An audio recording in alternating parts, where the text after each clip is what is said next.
kewajiban suami terhadap istri.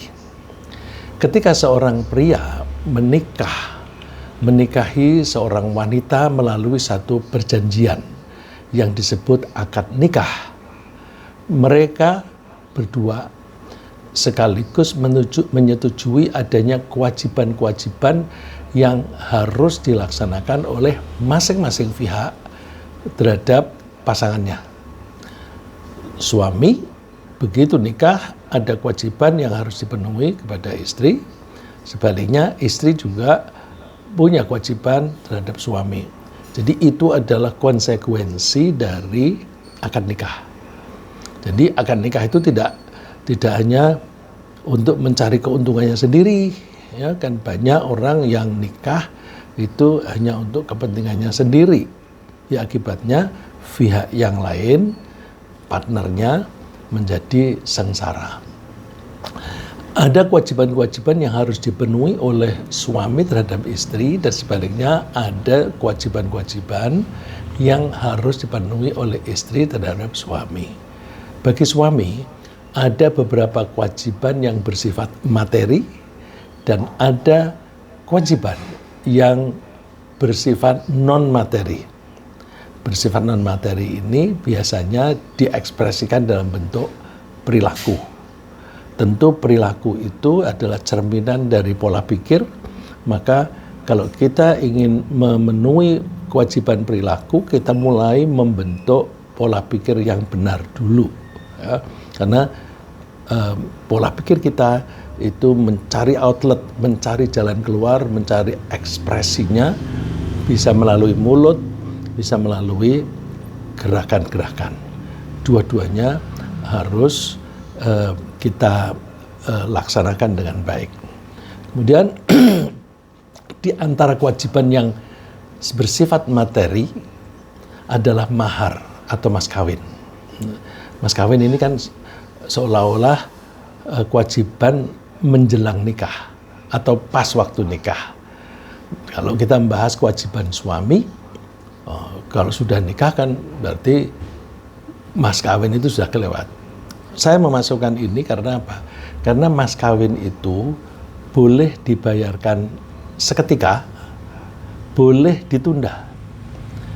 Misalnya saya menikahi fulanah dengan mahar, anggaplah pakai uang 100 juta rupiah yang saya akan serahkan pada bulan Desember tahun 2025. Boleh ditunda. Jangankan jangankan dalam 1 tahun. Misalnya dalam 3 tahun juga boleh. Cuma yang bagus itu seketika. Yang kita sering mengatakan kontan atau dalam bahasa Arab halan.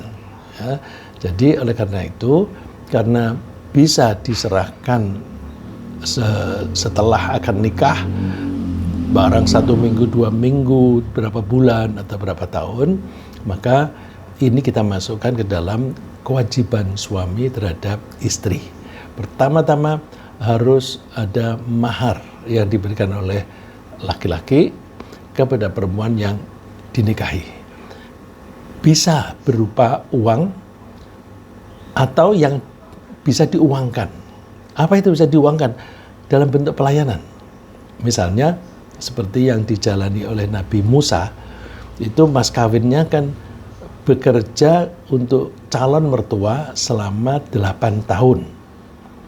Nah itu bekerja selama 8 tahun itu kan bisa diuangkan. Itu dipakai sebagai mahar mas kawin untuk menikahi istrinya itu. Ya, jadi mahar itu sebaiknya berupa materi atau boleh dalam bentuk jasa yang bisa diuangkan. Jasa itu termasuk ngajari baca Quran. Ya, jadi calon istri tidak bisa baca misalnya Al-Fatihah dan surat Al-Ikhlas misalnya. Kemudian calon suami mengatakan, saya menerima pernikahan, atau orang walinya bilang, saya menikahkan anakku dengan kamu, dengan mahar berupa kamu mengajari anak saya membaca surat Al-Fatihah dan surat Al-Ikhlas. Boleh, karena mengajari membaca Al-Quran itu satu jasa yang bisa diuangkan. Ya. Kemudian dasarnya apa? Yaitu firman Allah yang tadi dibaca oleh santri kita, Yazdan, wa atun nisaa sadaqatihinna nihlah fa in tibna lakum an syai'im minhu nafsan fakuluhu ghani'am mari'a. Berikanlah mas kawin atau mahar kepada wanita yang kamu nikahi sebagai pemberian dengan penuh kerelaan. Jadi pemberiannya rela, artinya sudah memberi ya udah jadi milik istri. Suami tidak berhak lagi meminta mahar yang sudah diserahkan pada istri. Kemudian jika mereka menyerahkan kepada kamu, mereka di sini para istri menyerahkan kembali kepada kamu sebagian dari mas kawin itu dengan senang hati, maka makanlah, ambillah pemberian itu sebagai konsumsi yang sedap, lagi baik akibatnya. Jadi ini misalnya waktu akad nikah, anggaplah suami memberi mahar 100 juta. Begitu memberikan, dia harus tulus, ikhlas, berarti sudah diserahkan ya sudah milik istri. Terserah istri mau dipakai untuk apa. Tapi kalau misalnya habis nikah, entah setelah beberapa saat suami ini mengalami kesulitan ekonomi, lalu istri kasihan. Kamu kan dulu ngasih aku mas kawin 100 juta, ini duitnya masih nih, aku kasih kamu deh 50 juta, boleh? Aku kasih kamu deh 100.000, aku kasih deh 70% misalnya begitu. Nah itu boleh asal dengan sukarela, berdasarkan sukarela dari istri, bukan dipaksa. Ya. Nah setelah akad nikah, suami berkewajiban memberi nafkah kepada istrinya, dan kalau kemudian punya anak, dia juga wajib memberi nafkah kepada anak-anaknya. Baik konsumsi nafkah itu digunakan untuk konsumsinya maupun untuk pakaiannya secara penuh sesuai dengan kebutuhan yang wajar dan sesuai dengan kemampuan suami. Jadi kewajibannya suami memberi nafkah 100%. 100% dari apa? Dari kemampuannya.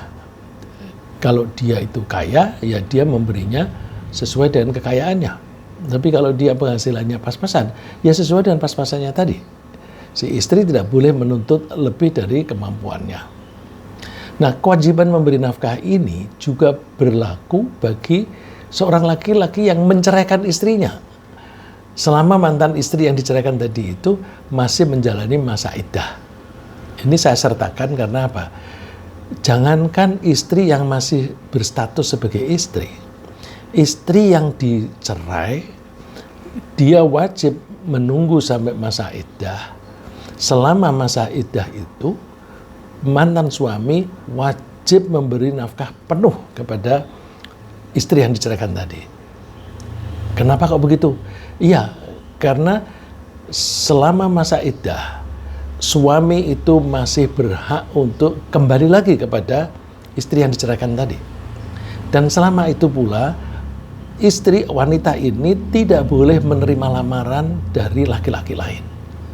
Jadi boleh dibilang ya masih milik suami, cuma tidak boleh berhubungan.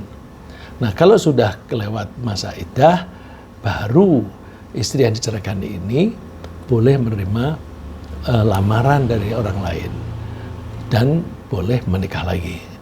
Kalau istri yang diceraikan ini tidak boleh menerima lamaran, berarti laki-laki yang tahu bahwa wanita ini habis dicerai suaminya, nggak boleh semasa masa iddahnya itu dia melamar, nggak boleh.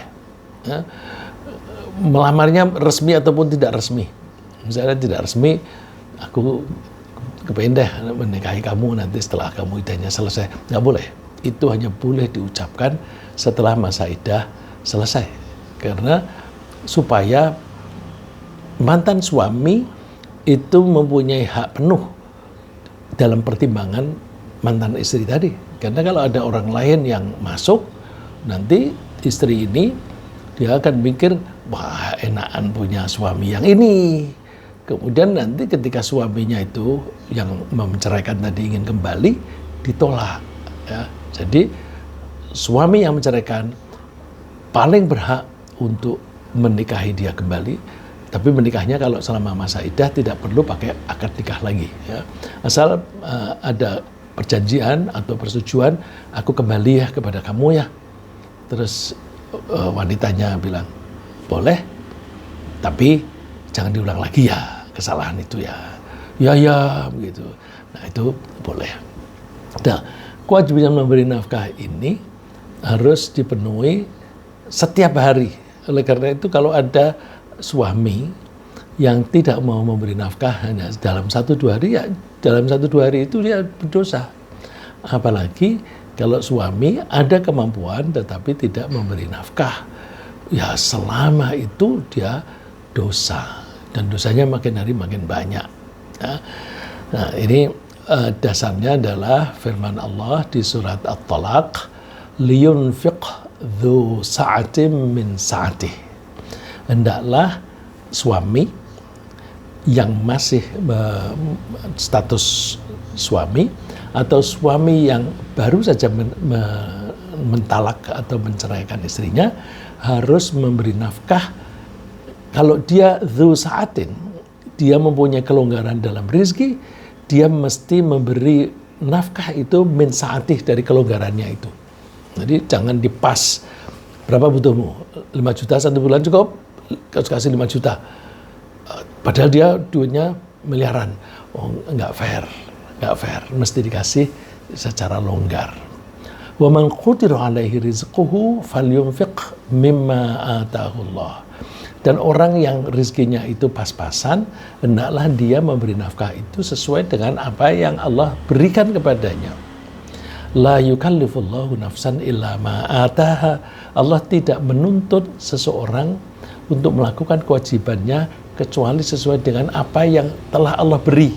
Jadi kalau Allah memberi rezeki pas-pasan, ya sudah pas-pasan itu. Allah tidak menuntut dia memberi lebih dari itu. Itu disesuaikan. Nah, kalau para suami mau melaksanakan ini, saya ja'alullahu ba'da usri yusra. Nanti Allah akan memberi kemudahan setelah kesulitan. Jadi jangan terlalu ngitung-ngitung secara matematik terus dipegang begitu saja. Ini aku sendirian saja penghasilanku hanya 2 juta. Kalau aku nikah nanti aku dapat apa? Dan itu apa cukup? Lalu terus dia pelit sama istri. Nah, kalau dia pelit sama istri, Allah tidak memudahkan rezekinya dia. Tapi kalau ya udah apa adanya, udah gini kita makan bareng-bareng. Nah, terus dia berusaha untuk mencari penghasilan tambahan. Nah, itu Allah akan memudahkan dia dalam hal mencari tambahan. Begitu maha penyayangnya Allah. Kalau orang nikah asalnya pas-pasan, itu nanti Allah insya Allah ya kemungkinan besar akan dilonggarkan rezekinya oleh Allah. Nah, jika suami memiliki kelonggaran dalam penghasilan tetapi tidak memberi nafkah secara memadai, maka istri boleh mengambil sebagian dari harta suami sampai batas jumlah nilai secukupnya. Ini kalau bahasa kasarnya. Jadi kalau ada suami kikir, padahal duitnya cukup. Terus boleh nggak si istri ini ngambil duit dari dompetnya suami tanpa sepengetahuan suami? Boleh. Kalau memang suami ini pelit. Boleh, tapi sampai batas kecukupannya dia. Tidak boleh berlebihan. Ya. Ini ada kasus wanita namanya Hind. Kalau orang Arab bilangnya Hind. Kalau kita bilangnya Hindun. Ya. Hindun. Nah, Hindun ini istri Abu Sufyan. Abu Sufyan itu pimpinan kota Mekah pada waktu orang-orang Mekah memusuhi Nabi Muhammad. Dan Abu Sufyan itu juga dulu memimpin perang melawan Nabi Muhammad. Tapi pada tahun ke-8 dia takluk dan masuk Islam. Nah, ketika masuk Islam, istrinya namanya Hindun bertanya, "Ya Rasulullah, inna Aba Sufyan rajulun syahih, la yu'tini minan nafaqati ma yakfini wa yakfi baniya." Wahai Rasulullah, Abu Sufyan, suaminya maksudnya, adalah seorang yang pelit. Dia tidak memberi aku nafkah yang cukup untuk aku dan anak-anakku. Illa ma akhadtuhu min malihi bighairi ilmih. Kecuali kalau aku bisa cukup kalau aku mengambil hartanya dia tanpa dia tahu. Nah, ini kan bahasa kasarnya kan mencuri. Tapi karena ini halal maka tidak bisa dikatakan mencuri. Jadi makanya saya tidak memakai kata mencuri, tapi mengambil dari harta suaminya untuk sekedar mencukupi kebutuhan sehari-hari dia sendiri dan anak-anaknya. Fahal alayya fi dzalika min junah? Apakah saya dosa kalau melakukan itu, Rasulullah? Rasulullah jawabannya bukan tidak dosa, tapi khudhi bimmalihi bil ma'ruf ma yakfik wa yakfi banika. Ambil, silahkan ambil harta dia, tapi ngambilnya dengan baik ya, secukupnya gitu. Jadi bukan hanya enggak dosa, bukan begitu, tapi malah anjuran, silahkan ambil, asal mengambilnya itu dengan cara baik, artinya tidak berlebihan, yang cukup untuk kamu dan untuk anak-anakmu. Nah, ini saking wajibnya suami memberi nafkah kepada istri. Sampai istri kalau mau mengambil tanpa sepengetahuan, itu bukan mencuri, karena dia mengambil haknya. Oleh karena itu kita hati-hati. Zaman sekarang ini, terutama anak-anak muda, itu banyak lalu bikin perjanjian dengan istrinya. Aku kerja, kamu kerja. Aku membiayai ini, kamu membiayai itu.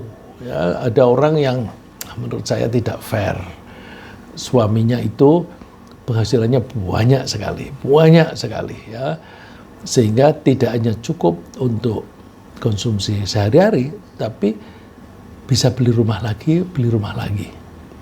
Istrinya itu guru, pegawai negeri, tapi suaminya bilang, kamu bekerja, gajimu untuk makan sehari-hari, gajiku saya pakai untuk membeli rumah sebagai tabungan.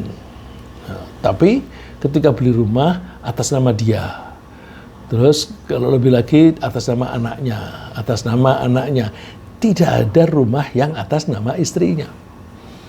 Nah, itu, dan dia nggak cukup, gaji pegawai negeri itu berapa sih? Ya, lalu dia suka ngambil dari suaminya, itu caranya kartu ATM-nya itu suka diambil, dia pinjam terus dia belanja. Suaminya nggak tahu, ya. Terus kadang-kadang karena suaminya itu kerjanya di Jakarta, dia di luar kota sana, itu rumah-rumahnya kan atas nama suami dan anak, sampai dia tuh minta sama anak, "Nak, kamu kan dapat uang sewa dari rumah, kasih mama dong untuk belanja." Masya Allah, kasihan sekali ini wanita sampai mengemis begitu. Itu suami dosa tiap hari tambah dosa. Ya Allah, mudah-mudahan di antara kita tidak ada yang seperti itu. Ya. Terus di samping memberi nafkah untuk makan dan pakaian, suami juga dianjurkan memberi tempat tinggal, menyediakan tempat tinggal. Bukan memberi ya. Kalau memberi kan harus pemilikan. Kan tidak semua orang mampu membeli rumah. Nah, tapi yang penting menyediakan tempat tinggal. Bisa sewakah atau pinjam, terserah. Pokoknya istri diberi tempat tinggal. Nah, jadi suami wajib menyediakan tempat tinggal bagi istrinya. Baik tempat tinggal itu dia peroleh dengan membelinya atau dengan menyewanya sesuai dengan kemampuannya. Ya, firman Allah, askinuhunna min haitsu sakantum min wujdikum wala tudarruhunna litudayyiqu 'alaihin. Berilah mereka tempat tinggal seperti halnya kamu tinggal. Nah, ini artinya ya kalau istrinya hanya satu ini ya tinggal bareng di situ. Jadi kelasnya itu ya kelas yang dipakai oleh suami. Ya. Terus jangan kamu menyusahkan istri sehingga mereka itu kehidupannya menjadi sempit. Jadi kalau kamu longgar, beri kesempatan istrimu untuk longgar hidupnya. Kalau kamu memang lagi harus mengetatkan ikat pinggang, ya istri juga harus sabar ya. Mudah-mudahan nanti Allah memberi rezeki yang lebih banyak. Nah, di samping kewajiban-kewajiban yang bersifat materi tersebut, yaitu memberi mahar, memberi nafkah untuk makan minum, menyediakan tempat tinggal, suami juga berkewajiban memberi atau berperilaku untuk kepentingan istrinya dalam bentuk non-materi. Jadi ada kewajiban yang sifatnya material, ada yang non-material. Nah, untuk siapa sih kebaikan kepada istri? Untuk diri sendiri. Kan kalau suami itu memperlakukan istri dengan baik, hidupnya harmonis, yang menikmati kan bersama. Suaminya juga ikut menikmati. Jadi jangan egois, enak amat. Aku yang kerja mati-matian, dia tinggal di rumah, lalu terus dia aku kasih duit banyak. Oh, itu egois.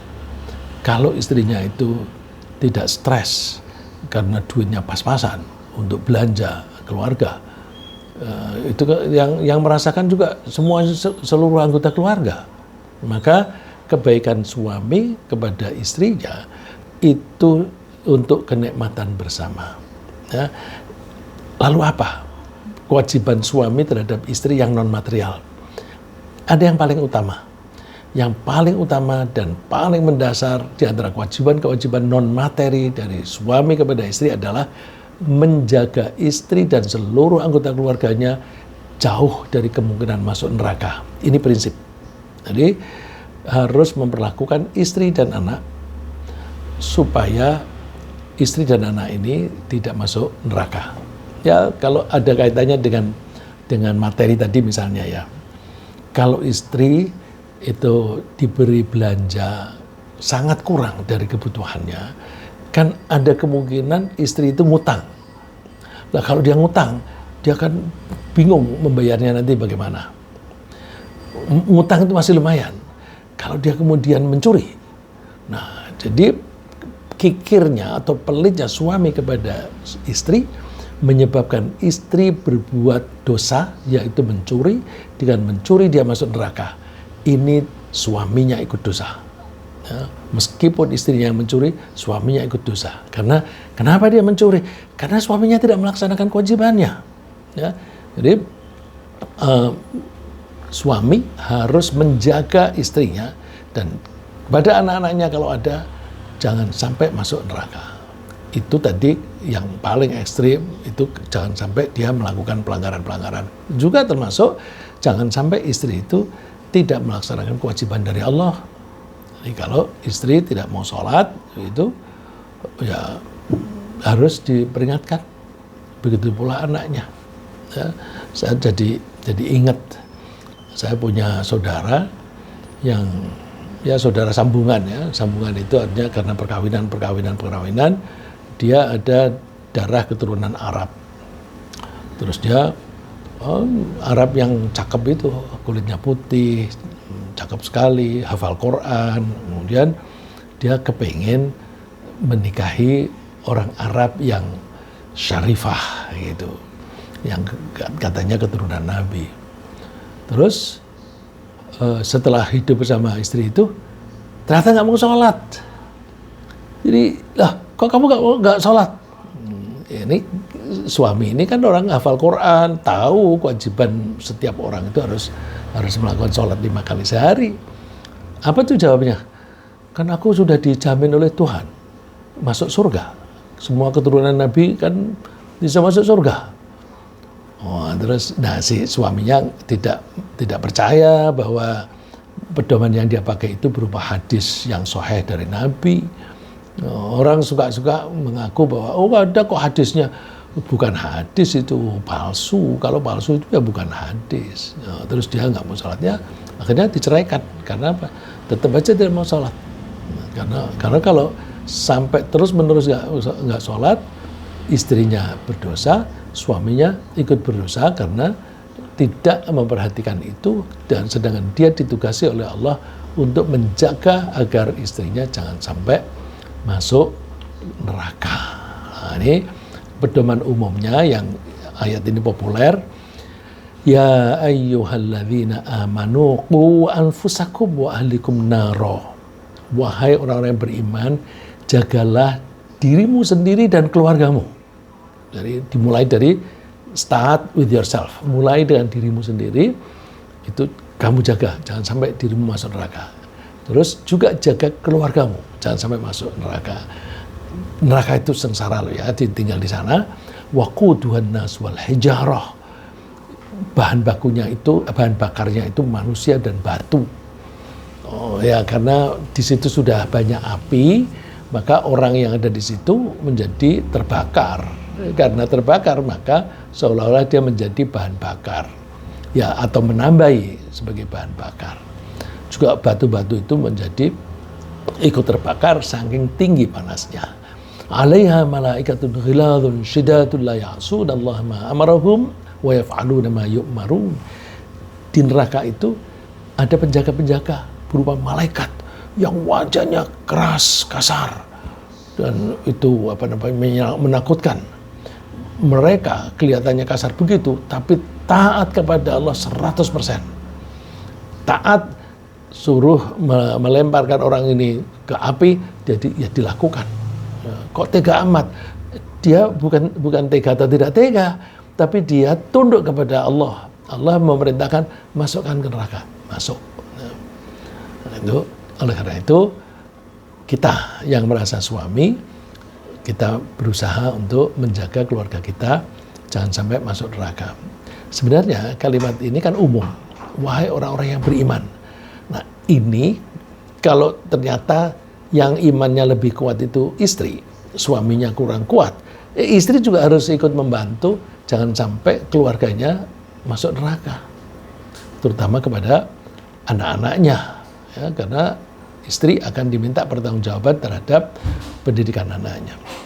Kemudian kewajiban apa lagi? Suami wajib memimpin istri dan semua anggota keluarganya untuk menggapai tujuan atau cita-cita yang baik yang diridhoi oleh Allah. Cita-cita yang baik ini bisa cita-cita di dunia, bisa cita-cita di akhirat. Nah, misalnya yang di dunia, seorang orang tua, suami dan istrinya mendapatkan, wah anak kita ini cerdas sekali. Coba diperiksa di lembaga psikologi, wah ini kecerdasannya lebih dari 160. Nah, ini kita didik yang baik. Kita didik yang baik menjadi orang yang soleh dan pintar ini dan itu macam-macam. Nanti kita usahakan anak ini bisa menjadi presiden yang soleh. Karena presiden itu harus orang yang pintar, yang bisa mengelola bangsanya sendiri. Nah, terus suami ini mempunyai cita semacam itu, dikomunikasikan dengan istri dan anak. Ayo kita bangun visi dan misi yang semacam ini. Nanti kita harapkan anak kita menjadi Presiden Republik Indonesia yang pertama yang soleh. Mohon maaf, saya mengatakan Presiden Indonesia yang pertama yang soleh. Apa memang demikian ya? Kita pernah nggak punya presiden yang soleh? Kalau sudah pernah berarti omongan saya salah nih. Ya, omongan saya salah. Kok presiden yang pertama yang soleh? Nah, kalau yang kita alami sekarang ini kan, kalau ada orang yang soleh itu, dia halang-halangi supaya tidak jadi presiden. Nah, jadi mudah-mudahan suatu saat ada orang yang soleh yang memimpin bangsa ini. Kalau belum ada gimana? Anak kita. Nah, kalau mempunyai cita-cita semacam itu, mesti suami, istri, dan bahkan anaknya juga ikut kerjasama untuk menggapai cita-cita semacam itu. Tapi tentu ketika mempunyai cita-cita semacam itu harus dikaitkan dengan cita-cita jangka panjang supaya bisa masuk surga. Jadi bukan hanya sekedar menjadi presiden. Kalau sekedar menjadi presiden nanti keenakan jadi presiden, nanti nongkrong terus di situ. Enggak, tapi cita-citanya harus sampai ke akhirat, presiden yang nanti masuk surga. Nah, dengan demikian ini memenuhi kewajiban yang tadi, menjaga agar anaknya jangan sampai masuk neraka, otomatis masuk surga. Nah, ini suami itu kalau dalam keluarga disebut oleh Allah sebagai kepala keluarga yang bertanggung jawab pada nasib keluarganya. Ada hadis Rasulullah yang agak panjang, ini saya penggal yang relevan dengan ini. Rasulullah SAW bersabda, ala kullukum ra'in wa kullukum mas'ulun an ra'iyatih fal imamul ladzi 'ala nasi ra'in wa huwa mas'ulun an ra'iyatih war rajulu ra'in 'ala ahli baitih wa huwa mas'ulun an ra'iyatih. Ketahuilah bahwa kalian masing-masing itu penggembala. Ini ra'in itu arti aslinya pengembala, tukang menjaga. Nah, ini kan berarti tergantung konteksnya apa.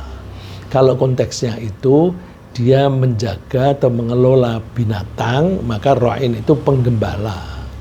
Tapi kalau ra'in itu dalam rumah tangga, maka bisa kita sebut sebagai kepala rumah tangga atau imam untuk rumah tangga. Kalau dia itu mengelola atau mengendalikan bangsa, maka dia itu presiden, ya. Atau disebut imam. Bahasa Arabnya bisa pakai imam. Kalau imam itu umum, ya. Imam itu pemimpin secara umum. Kalau bahasa Arab sekarang raja atau presiden itu juga disebut rois, ya. Rois, kepala. Wa kullukum mas'ulun an ra'iyatihi. Kalian itu masing-masing itu mungkin lebih enak diartikan manajer, pengelola, pengendali. Nah, masing kalian itu manajer. Maka kalian akan diminta jawabannya terhadap kepemimpinannya, terhadap kemanajemenannya.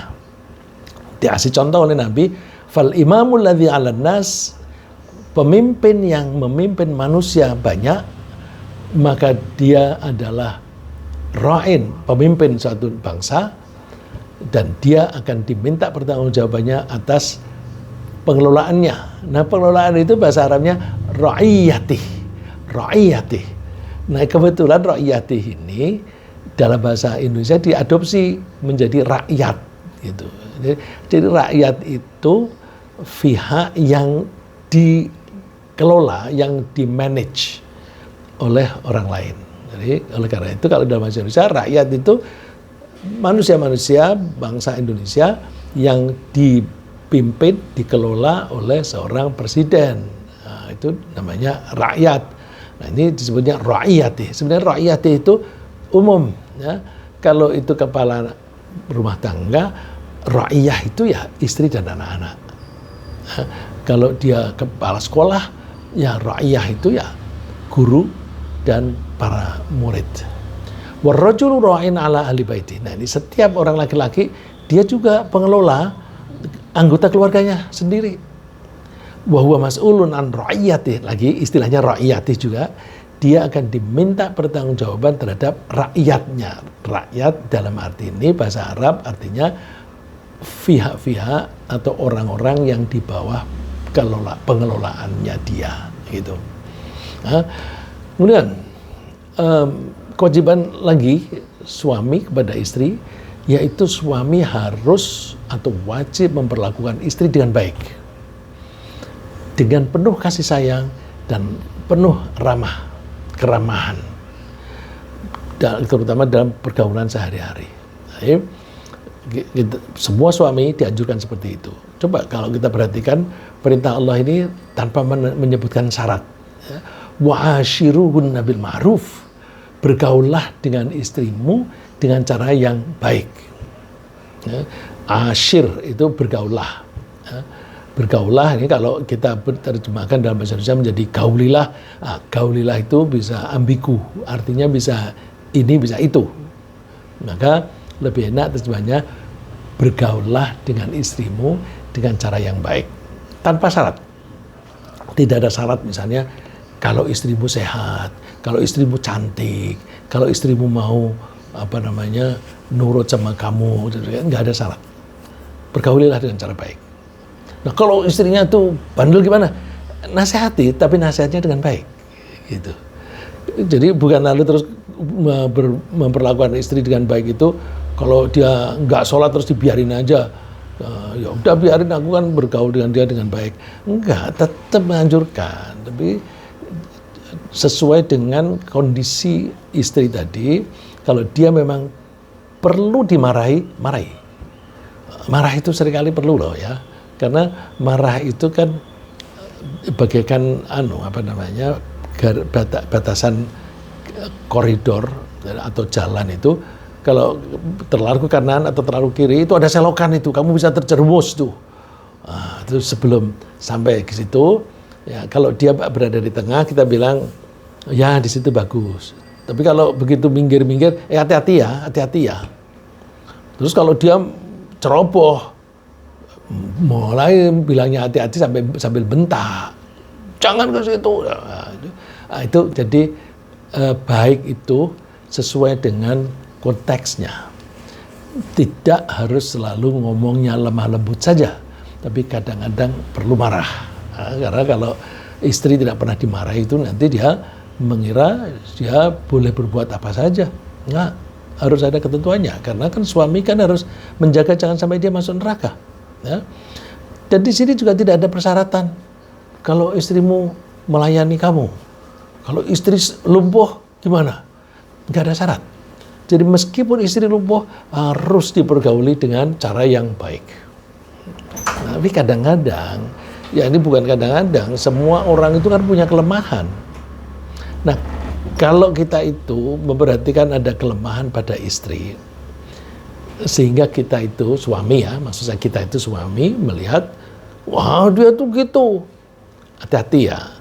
Fa in karihtumuhun, kalau kamu membenci istrimu karena ada satu hal, fa asa an takrahu syai'aw wa ja'alallahu fihi khairan katsira. Hati-hati.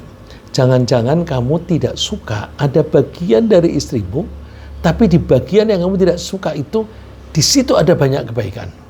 Nah, ini saya yang sering kali memberikan contoh itu kalau saya kasihkan contoh kok di forum yang sama, kadang-kadang saya ulang itu seperti nggak pernah lagi.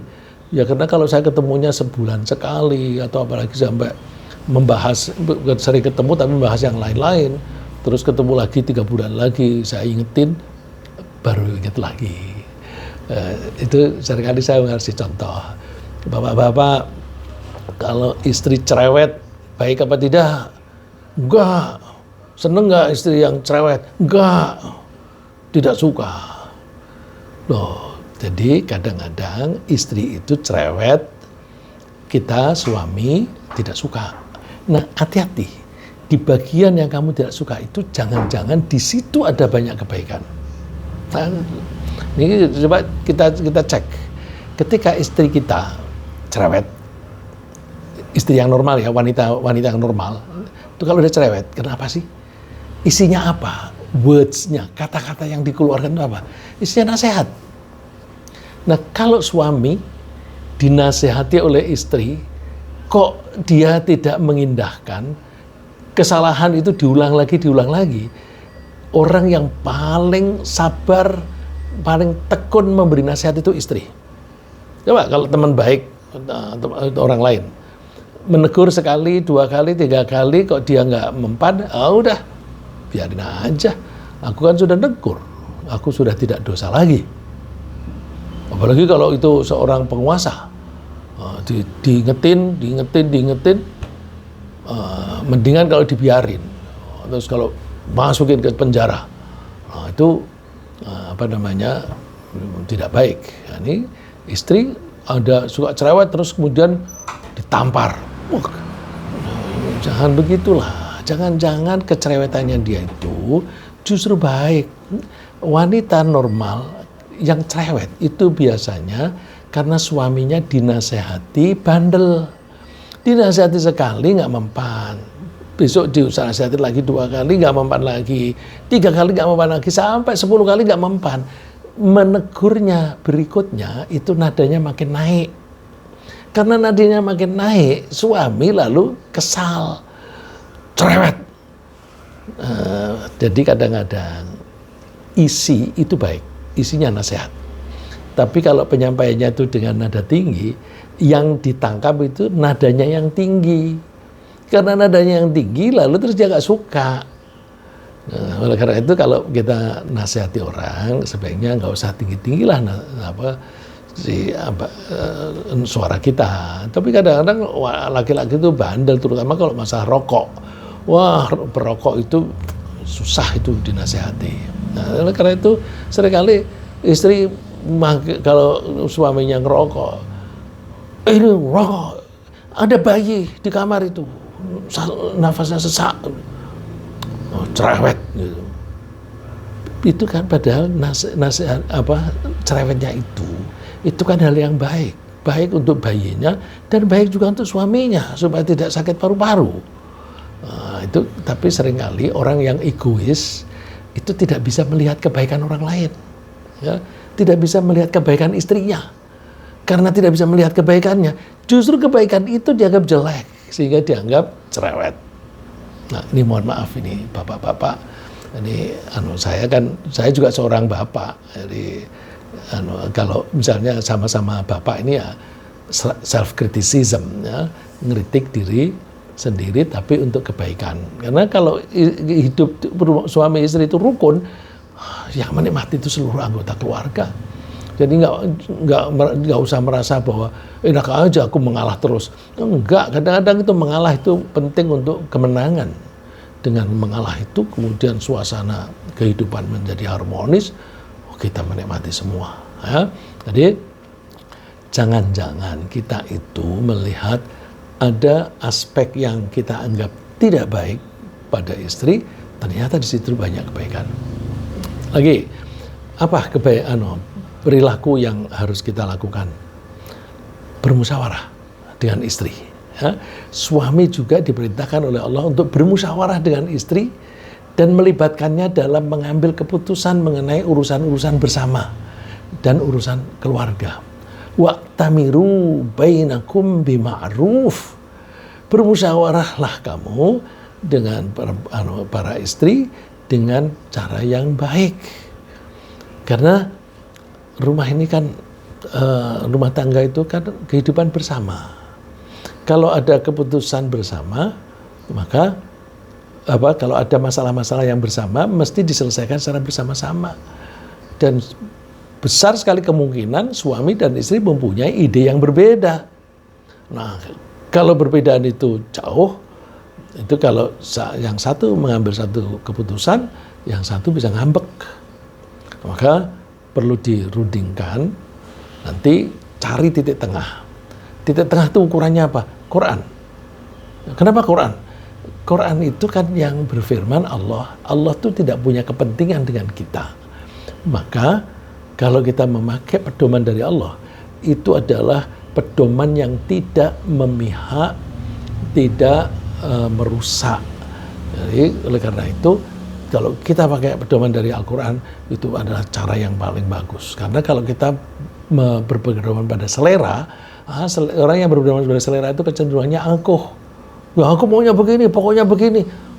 Ya, saya pernah dengar, belum lama ini dengar ada dosen marah pada mahasiswanya, marah bisa-bisan sampai mahasiswanya itu nangis di hadapannya, terus saja dimarahin. Terus karena orang lain yang mendengar itu, termasuk dosen-dosen yang lain, bilang kepada yang dimarahin itu, sabar. Kepada yang marah, dia bilang, tidak seluruhnya kesalahan dia loh. dia itu melakukan itu karena ini. Dia punya kewajiban ini terhadap itu, punya kewajiban ini terhadap kita. Nah, dia tuh berusaha mengambil jalan tengah, maka caranya begini. Kalau kamu marah-marahin dia, kasihan, gitu kan. Nah, terus ternyata ada juga yang bilang, udah tenang aja, dia lagi punya masalah sama suaminya. Suaminya itu nggak menyapa dia. Kenapa? Karena mereka itu lagi mau menikahkan anaknya, tapi kemudian si istri ini mengambil keputusan yang tidak melibatkan suami. Suami punya keinginan yang berbeda yang mungkin lebih baik, lalu terus marah, saking marahnya sampai tidak mau menyapa. Nah, istri yang tidak disapa ini kelimpungan. Saking kelimpungan yang dimarahi orang lain. Orang lain yang paling gampang muridnya, mahasiswanya. Nah, hati-hati ya. Apakah kita jadi suami atau istri, usahakan kalau ada kepentingan bersama kita musyawarahkan. Atau kalau sebagai bangsa, kalau kita mau bikin undang-undang, rakyat itu harus dilibatkan, para ahli itu harus dilibatkan. Ini coba beberapa waktu yang lalu kan ada undang-undang diputuskan tanpa dimusyawarahkan kepada masyarakat, terus mahasiswa pada demo, yang demo itu dikerasi, ada yang ditarik kakinya ke kiri dan kanan sampai pinggang tulang pinggulnya itu terlepas begitu. Masya Allah, itu tidak baik. Nah, itu kan kelas penguasa ya. Kalau penguasa itu kan sok merasa sok berkuasa dan bisa menyuruh orang lain untuk melakukan kekasaran. Kita mulai dari rumah deh. Kita mulai dari rumah. Pokoknya ada kepentingan bersama, mesti rundingan. Nah, kita mengajak musyawarah itu termasuk penghormatan. Kalau suami mengajak istri bermusyawarah, istri itu merasa dihargai. Aku dihargai. Meskipun misalnya istri itu membuat usul yang aneh atau yang nggak benar begitu kan, suami ngasih tahu, oke, kamu usul itu, kita coba analisa. Kalau itu kita lakukan, akibatnya apa? Akibat itu buntutnya apa? Karena satu tindakan itu biasanya buntutnya panjang. Ya. Kejadian apapun pasti ada akibat. Akibat ini akan mengakibatkan yang lain, yang lain. Maka kalau kita tidak hati-hati dalam mengambil keputusan, kalau ini salah, itu buntutnya panjang. Ya. Misalnya, saya pengen nikah lagi. Oh, istriku boleh kok, gini-gini dan sebagainya. Dan juga hukumnya kan boleh gitu. Oke, terus saya nikah. Buntutnya panjang loh. Begitu saya punya istri lagi, maka akan ada persaingan antara dua istri. Terus kemudian perilaku kita akan diamati oleh anak kita. Wah, bapakku nggak adil. Anak menjadi curiga. Terus kalau ini istri dan anak-anaknya ini tidak bisa menerima keadaan itu, apalagi kalau menyangkut belanja, wah, anaknya nanti ngerjain. Biarin, Pak, diporotin aja. Pak, beli ini, beli ini. Kok kamu belinya mahal-mahal begitu sih? Biarin daripada dikasihkan ke sana.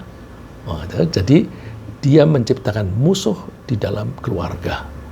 Oleh karena itu musyawarah penting, melibatkan orang-orang di rumah itu penting, dan begitu kita mengambil keputusan kita harus sebelum mengambil keputusan lah kita pertimbangkan akibat-akibatnya itu apa. Nah, kemudian suami juga wajib menjauhi tindakan-tindakan yang menyakiti istri, baik menyakiti secara fisik maupun menyakiti secara mental. Hindari. Ini pedomannya pedoman umum bahwa orang Islam tidak boleh menyakiti diri sendiri dan tidak boleh menyakiti orang lain apapun. Ngerokok, itu ada yang bilang itu hanya makruh itu. Ya, tapi itu menyakiti diri sendiri. Nggak boleh. Kita nggak boleh menyakiti diri sendiri. Dan kita tidak boleh menyakiti orang lain. Orang merokok, asapnya itu menyakiti orang lain. Itu tidak boleh. Hadisnya singkat. La dororo wala diroro. Nah, ini tolong dihafalankan ini. Sederhana sekali. La dororo wala diroro. La, tidak boleh. Dororo, melakukan perbuatan yang menyakiti diri sendiri, wala dirara, dan tidak boleh melakukan hal-hal yang menyakiti orang lain, termasuk suami kepada istri, istri kepada suami, dan sebagainya. Ya. Kemudian, jika seseorang suami itu memiliki lebih dari satu istri, nah ini ada kewajiban lagi tambahan. Maka suami yang punya istri lebih dari satu harus memperlakukan istri-istrinya secara adil. Adil ini kalau secara sempurna 100% impossible, tidak mungkin. Ya, tidak mungkin, karena membagi cinta itu nggak mungkin, karena setiap orang punya hati itu hanya satu. Karena punya hati hanya satu, dia mau membagi cinta kepada dua orang itu impossible. Nah, tapi Allah menuntut keadilan. Keadilan ini keadilan yang lahiriah sebisa mungkin. Apa itu? Memberinya nafkah harus adil, gitu. Terus kemudian misalnya giliran nginep di istri yang pertama dan kedua itu harus adil. Ya. Saya punya teman yang berusaha melaksanakan ini, dia bilang capek mas, capek punya istri dua. Karena dia tuh kalau misalnya pulang kerja satu saat sampai di rumah jam 8. Terus besoknya dia jam 7 sudah selesai. Sudah sampai di depan rumah. Dia nggak mau masuk. Nah, ke masjid dulu.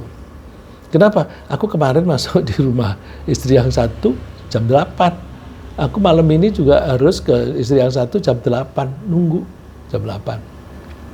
Terus kebetulan sama-sama punya bayi. Ya, punya anak bayi begitu. Dia gendong anak ini 1 jam, nanti gendong anak yang satu jam.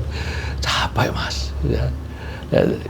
Itu, tapi kalau memang dilakukan, harus dilakukan. Kalau itu keadilan tidak dilakukan, berarti dia dosa lagi. Ya.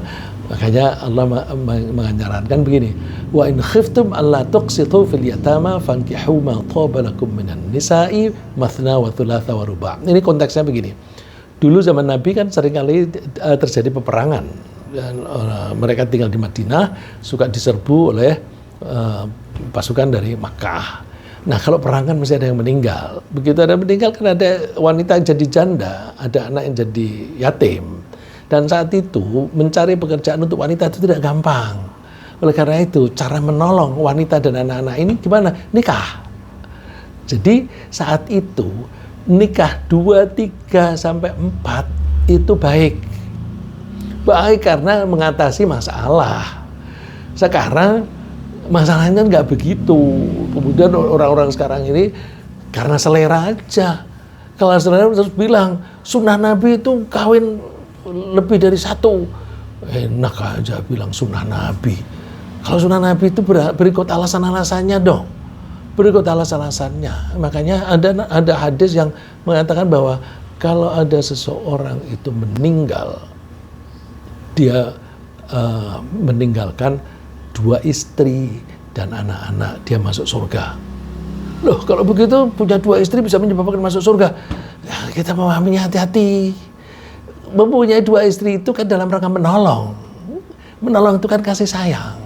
Jadi karena dia itu sayang kepada wanita yang tidak punya suami, tidak punya sumber penghasilan, dan ada anak-anak yatim, maka dia nikahi.